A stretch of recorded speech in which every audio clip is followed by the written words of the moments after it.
Hello friends, ரொம்ப நாளைக்கு அப்புறம் யூடியூப் சேனலுக்கு வரேன்.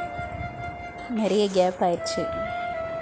நிறைய ஒர்க் இருந்ததுனால பாப்பாவை கவனிச்சிக்க முடியாதனால யூடியூப்பில் உங்கள் எல்லாரையும் பார்க்குறக்கு இவ்வளோ நாள் ஆயிடுச்சு.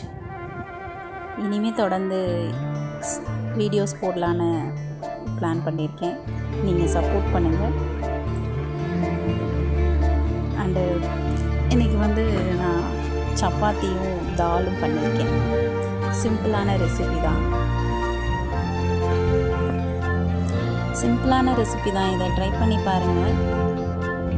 எதுவுமே செய்ய முடியாது, திடீர்னு பிளான் பண்ணி செய்கிற மாதிரி தான். ஒன்றுமே இல்லை, வெறும் பாசிப்பருப்பு, தக்காளி, கொஞ்சம் வெங்காயம், சின்ன வெங்காயம், இதை கடுகு உளுந்தம்பருப்பு போட்டு கருவேப்பிலை போட்டு தாளித்து சாம்பார் பொடி, மிளகா பொடி, மஞ்சள் பொடி இதெல்லாம் போட்டு நீங்கள் வதக்கிட்டு தக்காளியெல்லாம் போட்டு வதக்கினதுக்கப்புறமா தாளித்து அந்த பருப்பு வேக வச்சதை ஊற்றி ஒரு கொதி விட்டிங்கன்னா தால் ரெடி ஆகிடும்.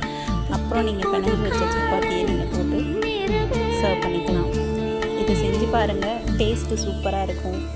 காரமாக வேணுன்றவங்க காரம் அதிகமாக சேர்த்துக்கோங்க.